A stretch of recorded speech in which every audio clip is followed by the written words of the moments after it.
As an organization, you must be raising money because you need funds to be able to compete. You can't rely on just being able to put in the work. Though, of course, we got to put in the time, we got to put in the work, but we need funds if we're going to win in these elections. You've got to be able to support your candidates, support your precinct captains, your precinct committeemen, get the resources you need, have an office maybe, get donuts. There's just things you need to do that take money. Maybe you want to send a sample ballot.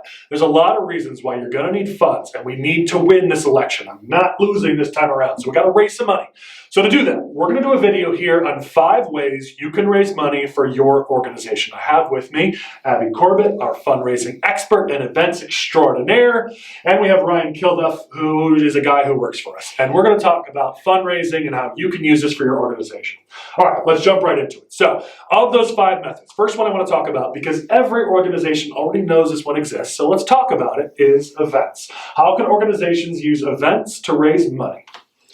Well, my number 1 rule when it comes to events is be creative and have fun with it. Don't think you need to do the cookie cutter, banquet, rubber chicken, pizza place style fundraiser. Have some fun with it. People like going to fun, creative events. They like going to events where they know they're going to probably have a great time, and they can maybe even, dress with the theme if there is a theme, but have fun with it, be creative, especially if you're an organization. There's a lot more options for you than if you were, someone running for office and you kind of have to skirt a little bit more lines.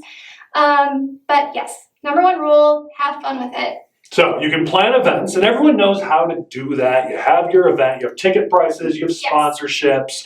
But one of the things we always talk about is during the event, it doesn't just have to be those things. I've seen a lot of things done during events to maximize how much money you're able to raise during the event. What are some things you've seen that have worked? Well, raffles are obviously a go-to. There's 50-50 raffles. There's booze raffles that can bring in a lot of money. There's, different types of silent auctions, or just, bring in an auctioneer. I saw an organization that actually did raffles for these really cool looking quilts, and I'm not a quilt guy, and I almost even put money in for it. So it could even be something like that, just a way for people to give towards something, or raffle towards something, or donate towards something at the event that's going to get you some more revenue. Yeah, and it kind of brings some excitement to the event as well, because people will see there's a lot of cash in that bucket for 50-50. I want to take home half of that, so they'll give more. Or they really want that booze wagon, and so people they keep really coming want back. The booze wagon. People really want the booze wagon. You can raise a couple grand just on that alone. I've seen people bring in an auctioneer, or have a friend kind of pretend to be an auctioneer and just talk about the organization or say something fun, and people just raise paddles and be like, yeah, I'll give some more money. Just find creative ways. There's so many different ways you can bring in extra money once you get the people in the door. And the thing is, as you do these events, as an organization, your superpower is time.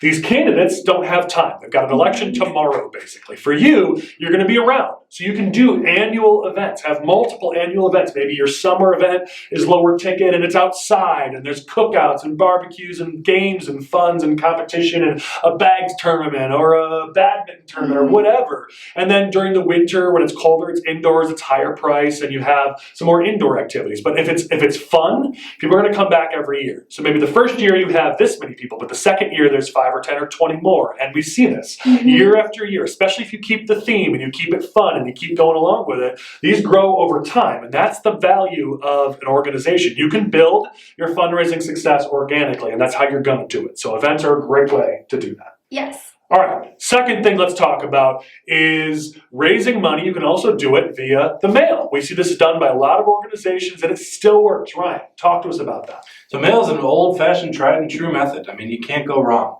And especially as an organization, you have a wider net that you can cast, because you can go to everyday Republican voters, because at the same time, you're inviting them to be a member of your organization, or come out to your events or your annual meetings or weekly meetings.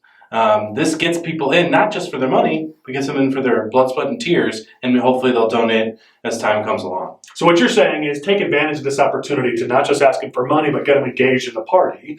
And now it's more of a worthwhile investment, which is great. In terms of who you mail for this, the great thing for an organization is you're not locked into, as a candidate, it's like, hey, it's just my supporters. But as an organization, you can pull that list of people who have given to any Republican over a certain period of time, and your county, your township, your congressional district, or whatever the size of your organization is. And you can reach out to all of them, invite them to an event, or do an emotional appeal. We've seen that done where it's an emotional appeal of, hey, this is what's going on right now. Joe Biden is destroying our country, or J.B. Pritzker is destroying our state, or whatever it might be. You use that emotional thing and get them motivated by the end. Say, hey, now contribute.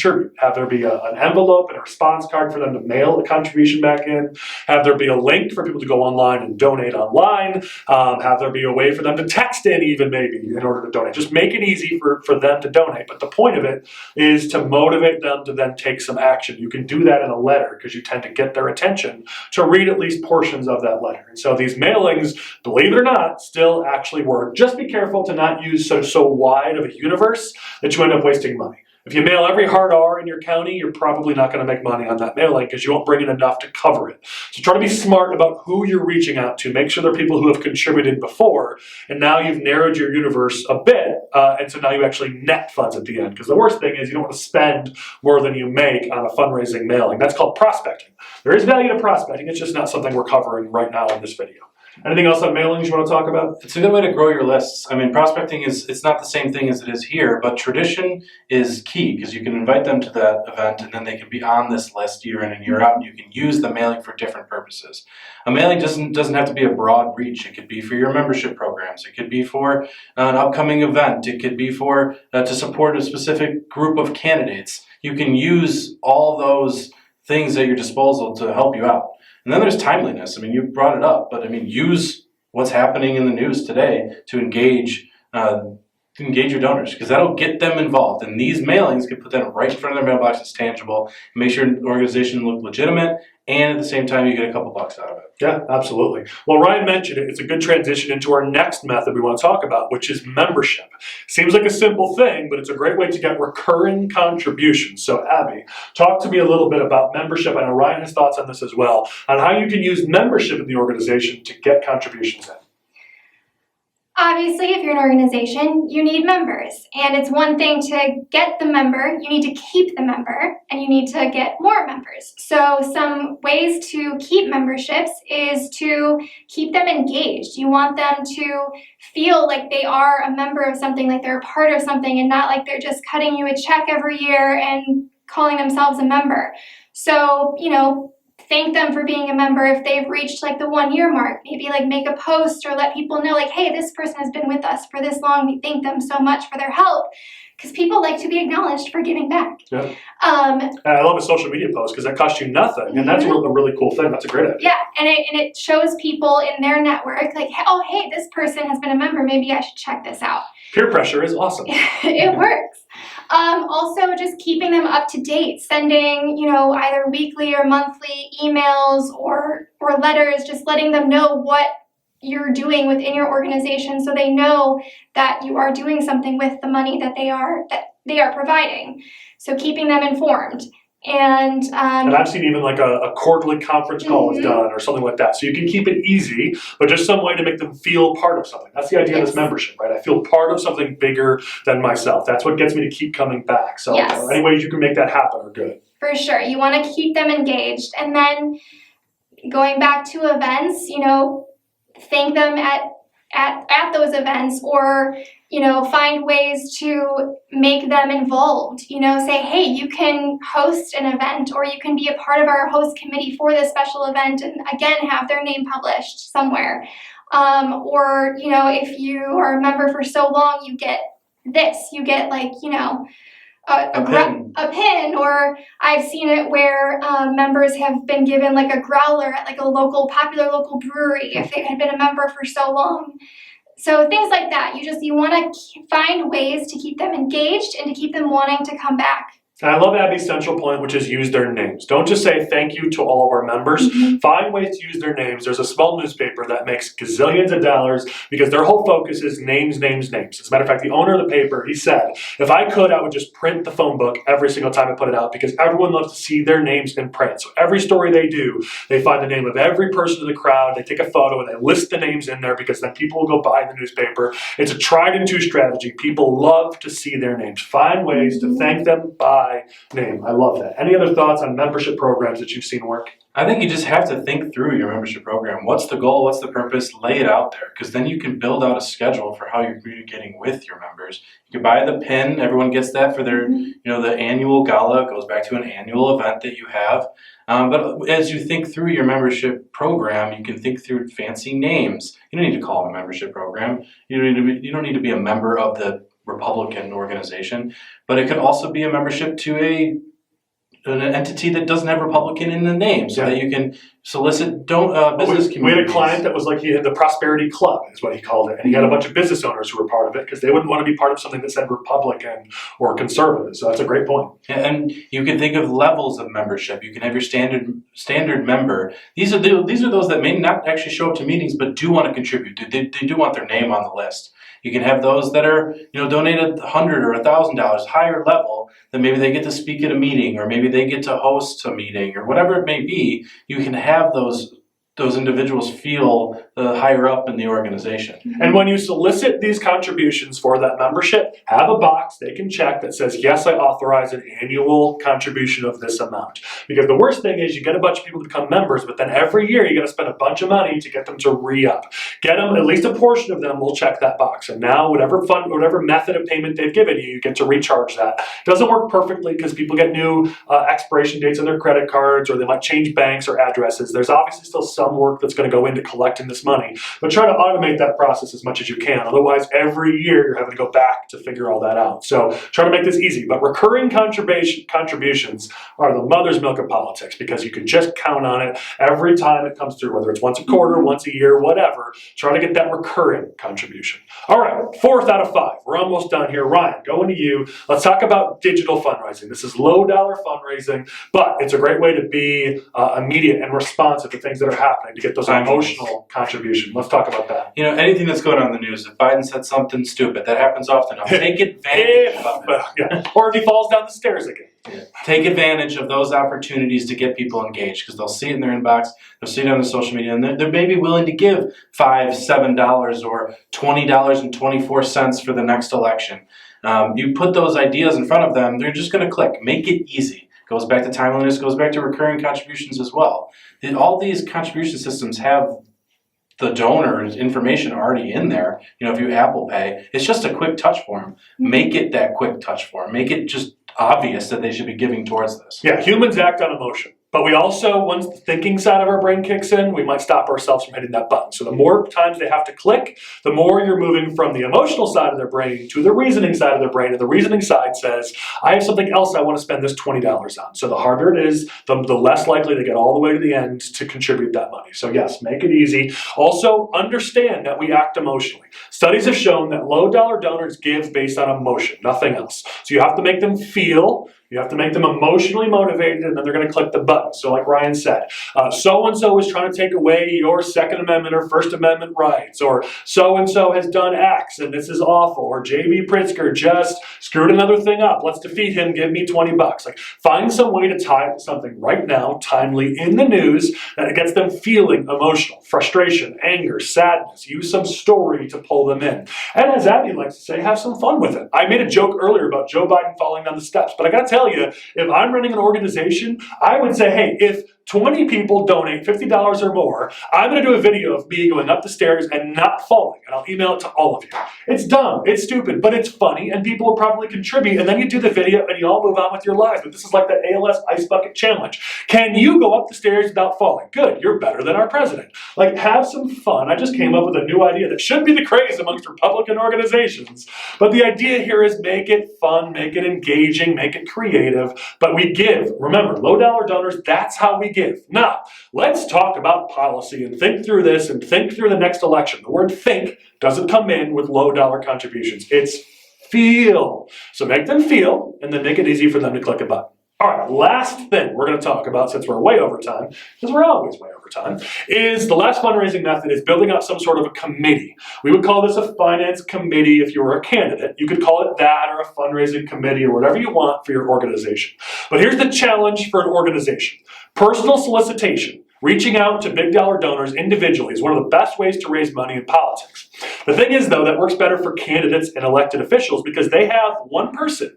I'm the elected official. I'm the candidate. It's harder for you as an organization to do that. Most chairmen aren't well known or committeemen, and most chairmen or committeemen aren't super into fundraising. So how are you going to do this? You can't ignore high dollar donors. You need to still reach out to them. So our suggestion is build out some form of committee, some group of people where you can each take 3 or 5 names. So now you're not having to call the 50 top donors in your township or county. You can each take 5. That's more reasonable. Find some committee you can pull together that will serve in this personal solicitation role. Let me start with you, Ryan. Thoughts on this, then we'll jump to you, Abby. Well, I think when you have a fundraising committee, you have a group of individuals come together to do this, you can take advantage of their strengths. Maybe you have a women's coalition, maybe you have a business owners, so they can target those that are like them. That's how you get new donors. That's how you bring more money in the door. And that's the hardest cash to bring in because you need to be able to relate to them. You can't talk about a manufacturing issue if you're not a manufacturer yourself. You just can't do that. Take advantage of their strengths. You don't need to have those individuals do things that they don't do every day. Allow them to do what they want to do and they will succeed. A veterans group would be great. You got a lot of people who'd be willing to contribute if it was part of like veterans issues and causes or senior groups, teacher groups, first responders, safety groups, law enforcement. There's a lot of different groups you can pull together. I like that idea. What about you? What thoughts from you on this? I was gonna go down the same path as I love seeing finance committees that are broad in who they have. I love seeing committees where there's a banker, a teacher, a doctor, because those are going to be very different networks that those people can pull from and talk to. And there might be that network might not be one that you have an in with. And so it's really important that you have someone who does have an in there that can help you get that money. Well, especially right now in politics, we're seeing a lot of the people who aren't giving right now aren't giving for a reason. They're frustrated with DC or Illinois or Springfield. They don't like this politician or that politician. And so if you go back to them for money, you might struggle a little bit because they've chosen to not give money for right now. So I love this idea of find yourself new donors, local leaders, business leaders, heads of household, people who might have some networks or some means to be able to contribute. Start to build out your own fundraising list, your own people who are loyal to you and your organization. Having a diverse committee with their own networks is an awesome way to do that.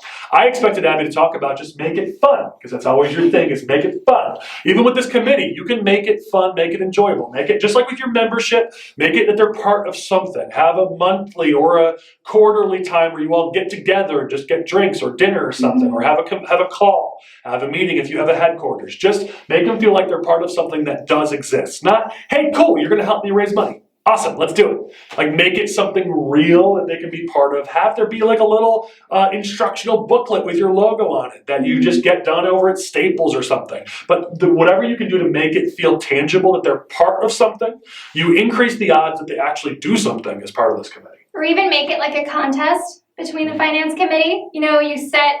You generally want to give your finance committee like a goal for each person to bring in, but make it kind of like a fun little competition of who can reach the goal first or who can exceed it, and then they're kind of having fun with it and seeing like, oh, well, I brought in, $1,000 just in one day. And this person's like, oh, I brought in 1,200. And, And have there be a prize. Yeah. Ideally a non-cash prize. They could be the winner gets to introduce a special guest at our annual fundraiser, or the winner gets to do a video of dumping the ice bucket on me for the ALS challenge. Whatever that might be, just have it be something fun. If you say, hey, winner gets X, there's a study done where firefighters were offered a cash prize for doing their jobs, and actually they saw that firefighters quit their job rather than liking the incentive, because you don't become a firefighter because you want the money. You do it because you want to help people. Like when you make this about, hey, well, the person who raises the most money gets a $50 gift card. That actually might lower their incentive because they're not doing it for that reason. So instead of having it be cash or something like that, have it be something really fun that people can joke about, or have there be, we see this a lot with like fantasy football leagues, have there be a trophy, and the winner that year gets the trophy for the year, but then they have to give it up if they don't win the next year. And you can just make it fun, make it be part of something, create some camaraderie, and you're really going to have something that people are going to want to be a part of that will start to raise money. And maybe we're only talking about a few hundred or a few thousand, but you build on it. Fundraising for organizations is all about organic growth. Raise $5 today, raise $7 tomorrow. That's the concept. Have 1 donor today, 2 tomorrow, 3 the next day, 4 the next day. That's a bit aggressive, but the idea is always be building over time. That's how you raise money as an organization. As we close, any final thoughts on any of the methods or just advice as we close this out? What do you think? I think organizations need to take into account that sometimes they can be facilitators for other campaigns. It doesn't always need to be cash. Most of the time you don't have to be cash, let's be honest with ourselves. But sometimes your donors can give you experiences, they can give you gift cards. These things that you can give to your volunteers as rewards. Business owners have things that they're willing to give you, but maybe it's not cash. You can deal in, I wouldn't call it bartering, but you can deal in gifts in a way. You'll have to claim it on your report, but you can deal with things that you can give people other than just cash, more so than a campaign could. Yeah, absolutely. And you can even store it up for the year and then make it some big silent auction or make it prizes for competitions. So yeah, don't turn those down. I think that's great advice. Any final thoughts from you? Just probably the most important part is, keeping those members engaged or even just the community so they want to be members. Like, stay active, keep things going, be exciting, be interesting, so people want to be a part of your organization. Yeah, and I want to close on that, which is make this something people feel like they want to and can be a part of. Fundraising is not asking people for favors. It's not asking them to give. That's why people struggle with fundraising. It's all, would you please do me a favor and give me money? That's not what this is. You're asking people to invest in, buy into, become part of something bigger than themselves. Something that's going to make the world, the county, the township, the municipality, whatever it is, a better place. That's what you're giving them. You're giving them an opportunity. You're not begging them for cash. And so when you approach it the right way, that this is something we're going to do together. This is a group I want to bring you into. I want you to be part of my group. We're going to do this together. Please, will you join us? That's going to be something people are going to want to be a part of. When you say, I'm sorry to bother you, Mr. and Mrs. So-and-so, but could you give me a few bucks? No one wants to be a part of that. So make this something that people can be part of, can feel special within, feel a sense of belonging. Let's be honest, many of us are involved with politics because we lack social skills and want to feel like we're part of something where we don't feel like we're outcasts. Create that for your people. Give them a sense of belonging. Give them a place to go, something to be part of. They will contribute if you make that the reality for them. So think a little bit more creatively about how you fundraise, and please, please, please go raise the funds that we need to win, because I really, really want to win.